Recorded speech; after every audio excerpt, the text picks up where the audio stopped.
Welcome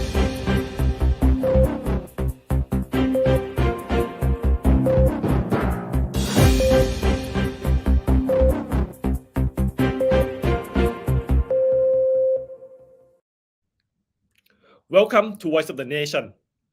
Coffee is not just something we drink to kickstart our day every morning. It also gave us energy and inspiration to do something better for the community. Our guest today is not just a coffee lover, but she is also the president of Specialty Coffee Association of Thailand, who will come to talk with us about the coffee business and how it helps improving the life of local people here in Thailand. Please welcome คุณณัฐรดาคุณวิวัฒนานนท์ to our program สวัสดีครับ สวัสดีค่ะ คุณนุ่น Yes. So you are the president of the Specialty Coffee Association of Thailand.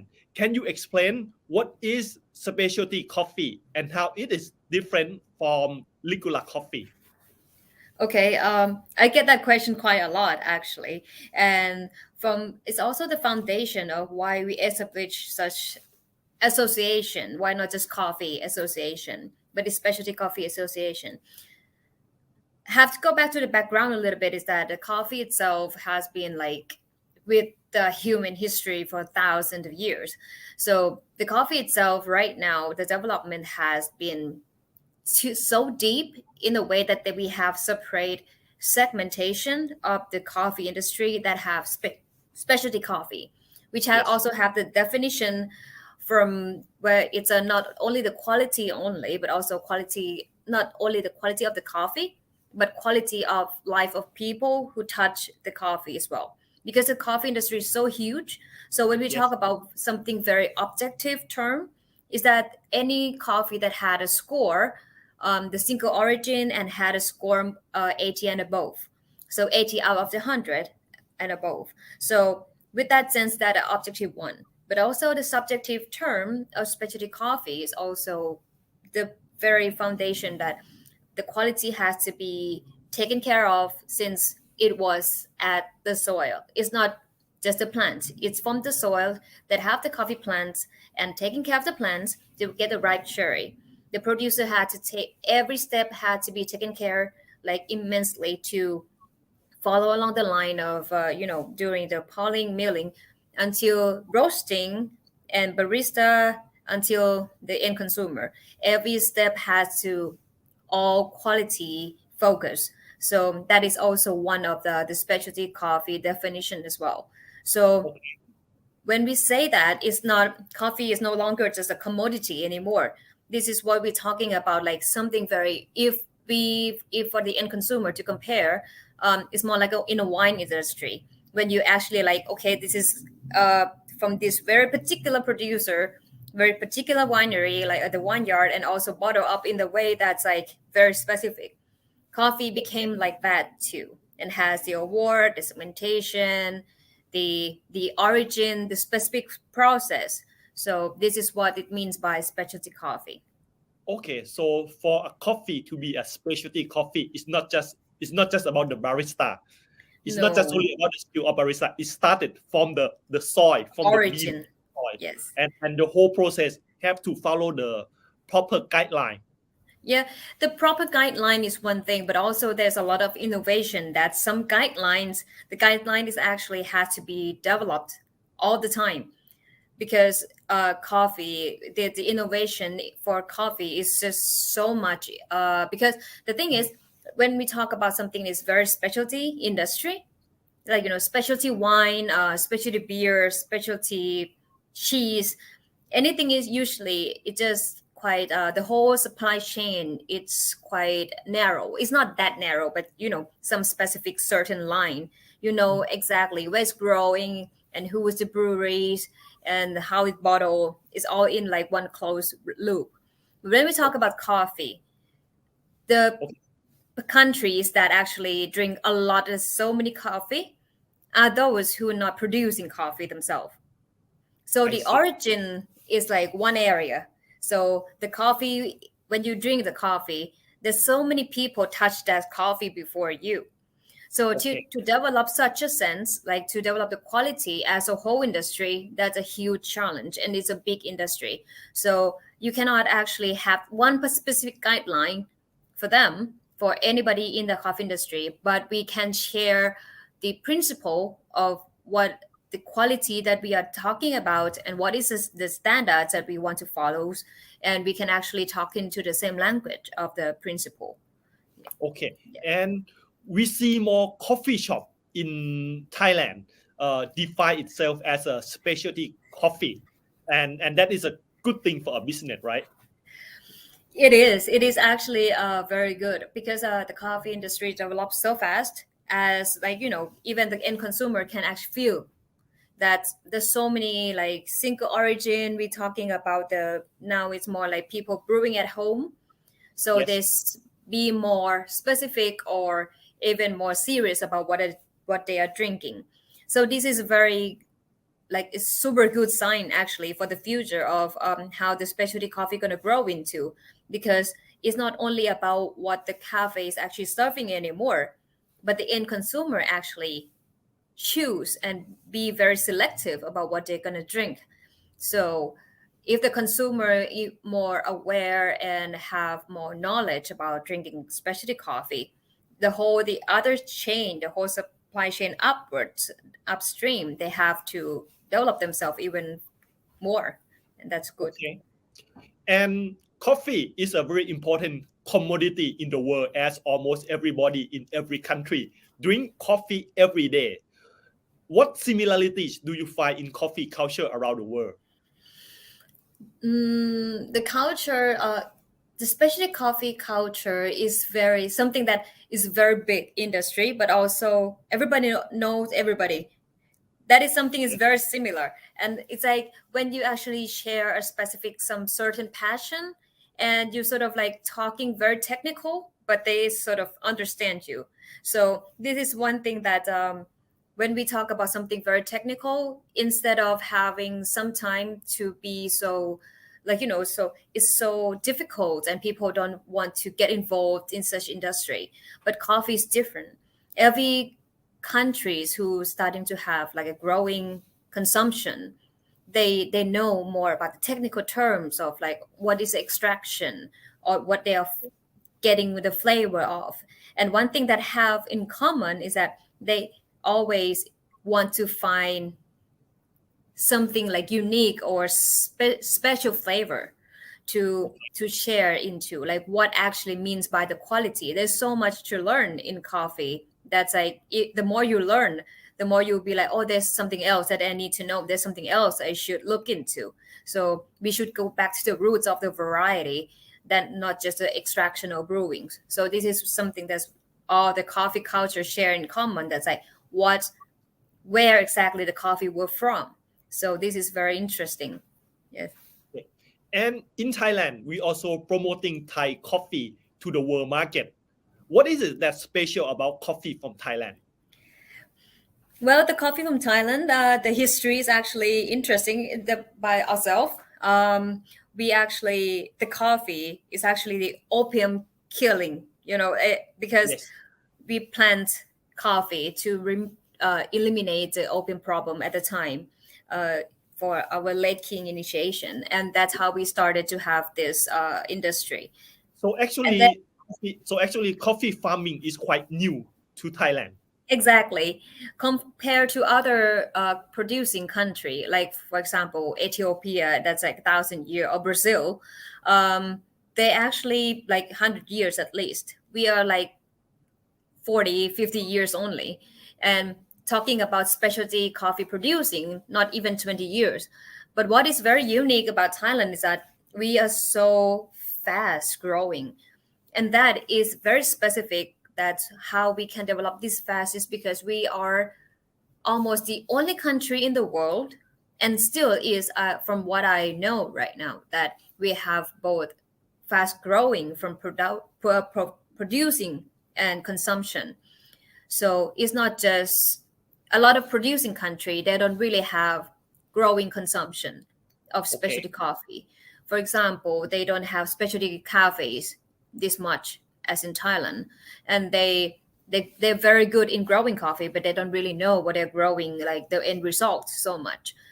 But in Thailand, we also develop like a very fast growing consumption and very fast growing in producing.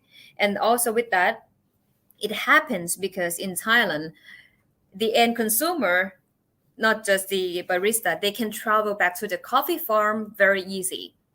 So I've been to Brazil, I've been to Kenya and Colombia. It took me like days and week to go to from the plane to the coffee farm Like they because are it's far away. very far, and the infrastructure, the road is like is killing us. Like Okay. it's really far and it's very difficult. But in Thailand, from here, if I decided to, I would need to go to a coffee farm very urgently. It's gonna take me only 3 hours, and I'm gonna be there like that Interesting. fast. So Okay, with so that, that yes. also means the development this fast is because the feedback loop of like what they're producing go back to the farmer very quick. So the end result in the cup can go back to the farmer very fast. And we are very like easy to see by our eyes. Like, if we are the roaster, we can see like what they are actually doing and what we want, what is the feedback from the drinker, coffee drinker.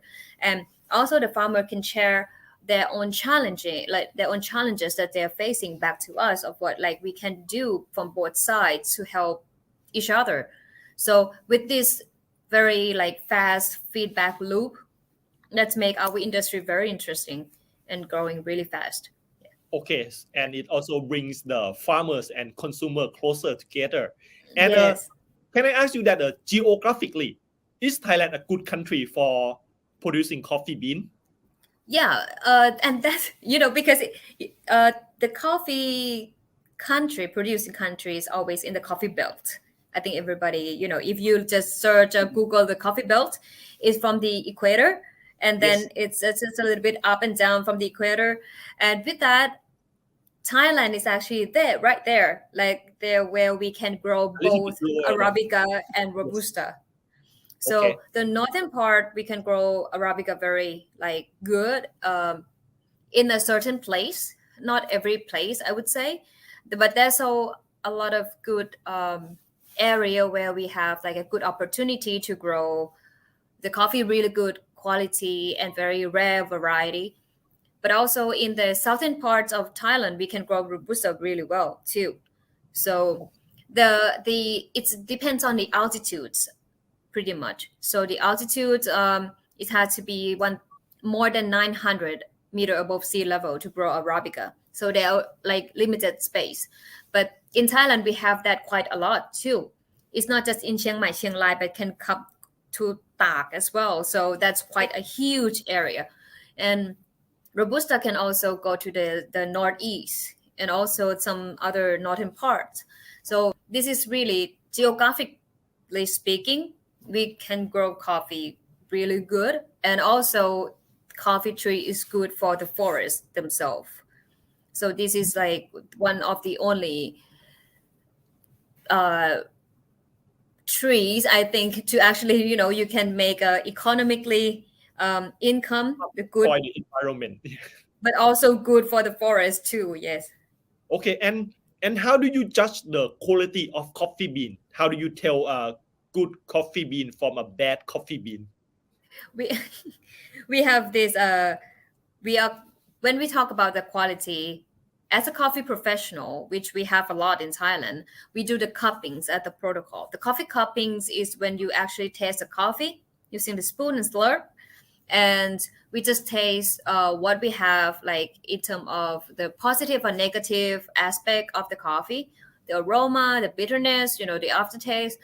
But also with that, it's really much to do, it's quite technical, but it's also something that everybody can do, I would say. Okay, It just needs a practice. So I can actually tell you to right now, if you want to tell whether the coffee you're drinking is good, you can start like by just sipping the coffee, and then you're starting to really see like, sort of like chop it down into some certain perspective and see from, is it sweet, if you find acidity, it is sourness, or it is like acidic like fruity, or okay, aftertaste, is it a chocolate taste, because Thai people, we have a lot of food and so many, like we taste so much, like our food is so flavorful. So we have a lot of database in our head of what we testing. So this is like where we, as a coffee professional, we're gonna look something on the whether it's a bitterness, like it's a bad bitterness. Is it from from the coffee processing that is not clean, Okay. or is actually some good bitterness? We look into that sense. Yes.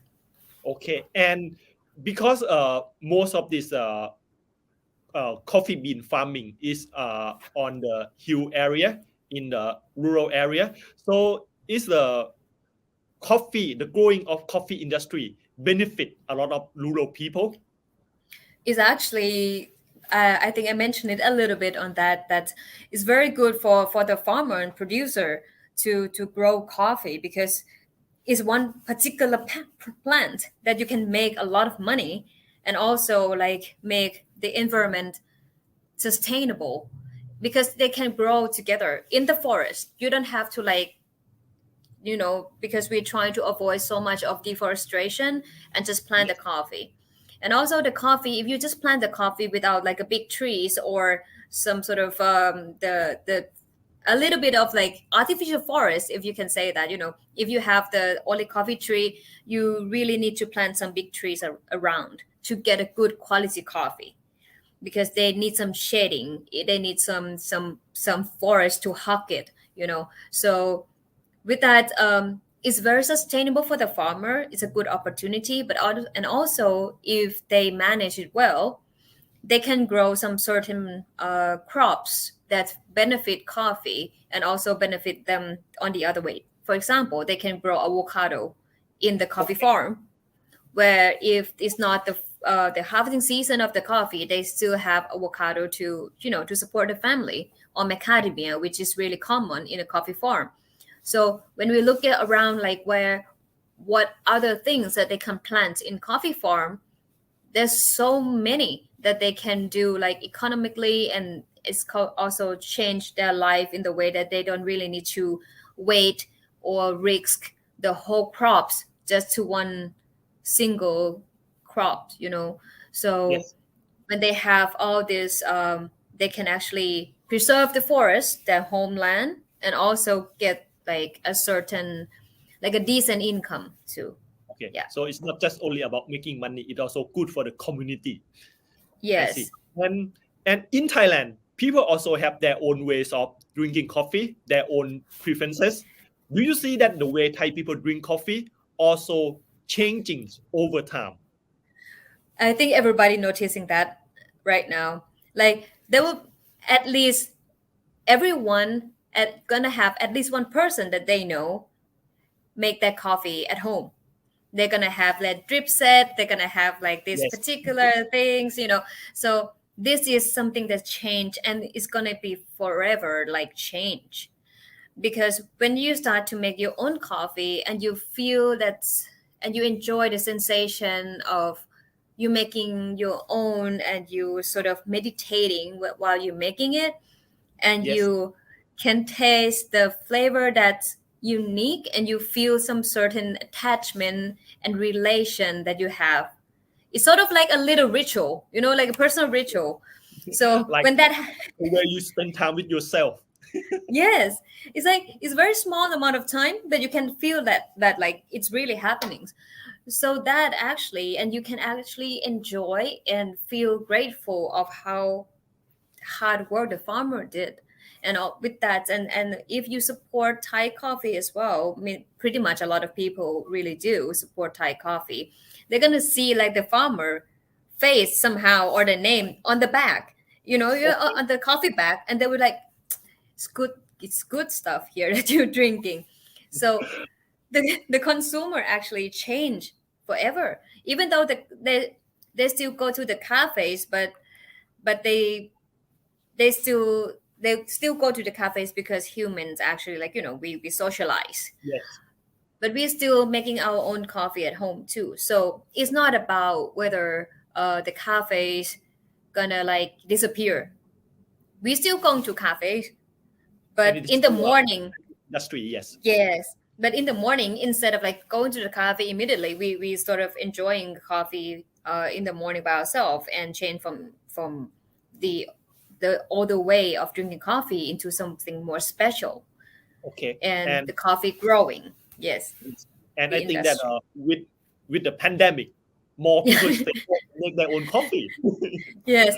In fact, I must say that the coffee industry grow a lot more from the pandemic. It's like somehow it's a, I'm not gonna say that it's actually good for the whole industry, because there's a lot of things that we can't control, and a lot of quite it was a hard time. But one Yes. thing that is very good things that happened was that the coffee the coffee drinkers who start making coffee at home, they don't really need to care about taking photos, and they care Yes. more about the quality in the cup. They care more about the coffee they're drinking, and that is starting to associate what they've been drinking to what they are drinking right now, and what they're going to choose for the next drink, what other beans they're going to pick, what other beans they're going to buy, what other roaster they want to try. So with that, it actually helped the whole industry growing. Yep. Yes. And that is something that, wow, at least something good happened during the pandemic time. So, so it's like the producer must keep up with the consumer because now the Yes. consumer know more about coffee. Well, that's true. Okay. That's actually quite scary for us. And Maybe the consumer know more.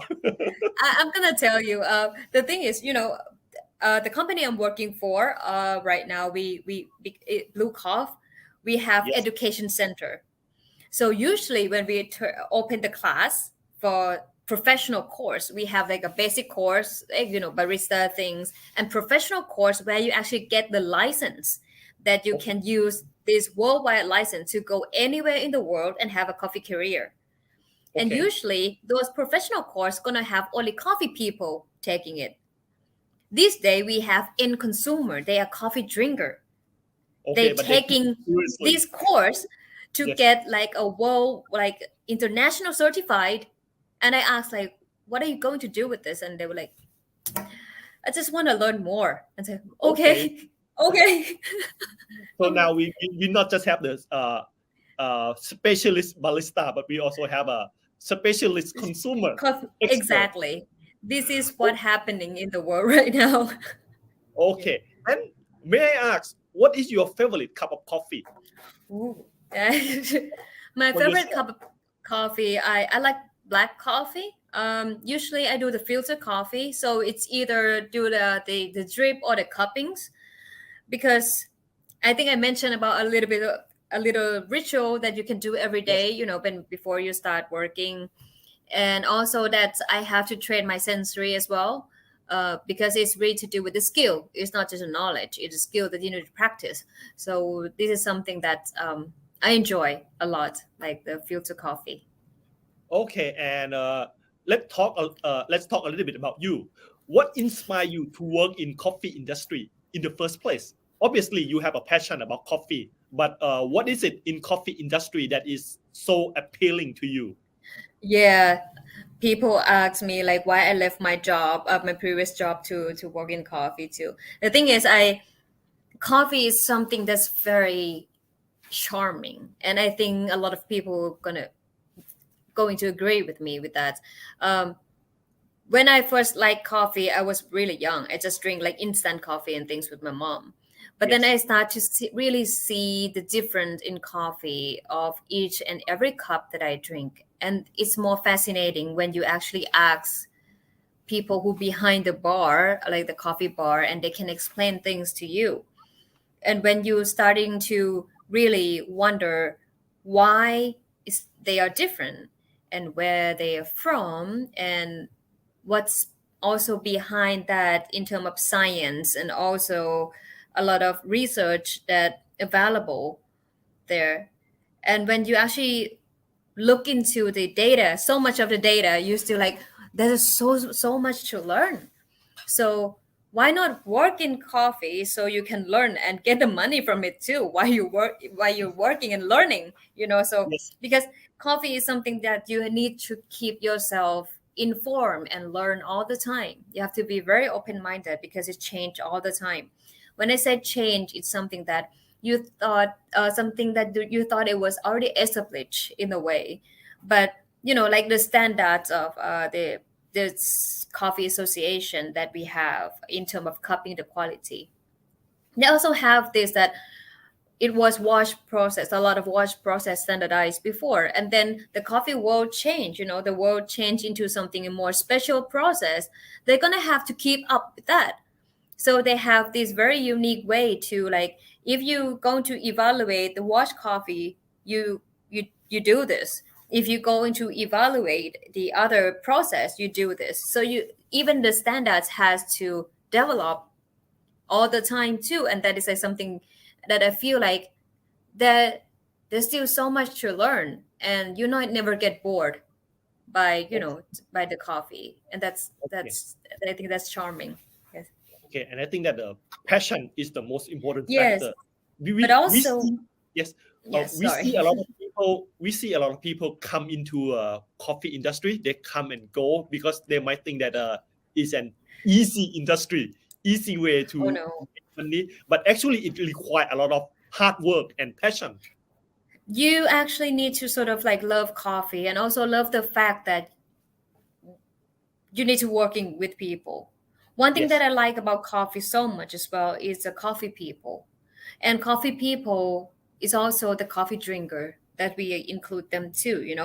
And when you actually see the new face of the new farmer, the younger generation of the farmer, and they want to try something new and they ask you like your advice with their eyes sparkling, like how they can do better. And if they have this can if they have this result, how can they improve like at least 2 points? And that is something that it's actually wow, that the producer, they really want to, they're keen to learn. And when we talk about that, it's like when people want to jump into the industry, you also have to be mindful that whether you're going to, do you enjoy learning? So Okay. if you enjoy learning, you're going to survive in coffee industry. But if you think that you just want to jump into the coffee and open a cafes and just let the money run by themselves, it's not going to happen if you don't really care about the quality. Because the Okay. specialty coffee industry is about the quality that you're serving each cup, the consistency, the reliability of the cafes, that you should do. Or if you are the producer and you have the land up north and you want to grow coffee, so you sort of have to understand first of the variety, which variety you're gonna plant. So it's not just like coffee's interesting, I can get any seedling from anywhere and we just start planting. No, you cannot, because you're gonna waste like at least like 3 or 5 years before you know that what you were growing is not gonna work. So this is something that if you're willing to learn and you prepare yourself well, you're gonna survive the industry and grow really far, because it's a big opportunity here.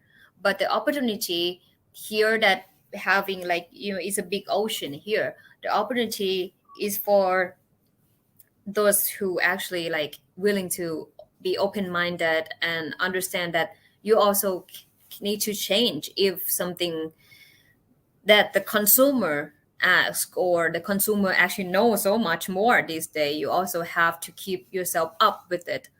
You cannot keep doing the old style anymore when the world is changing. Yes, this is Okay. I think. It is Yes. something that you have to put a lot of heart into it because it Yes. just not by itself. Thank you, Kunarada, for talking with us today. I'm sure that our audience will find their next cup of coffee much tastier after watching our program. Thank you. Thank you very much. It's a fun talk actually. And that's all for Voice of the Nation today. Thank you for staying with us.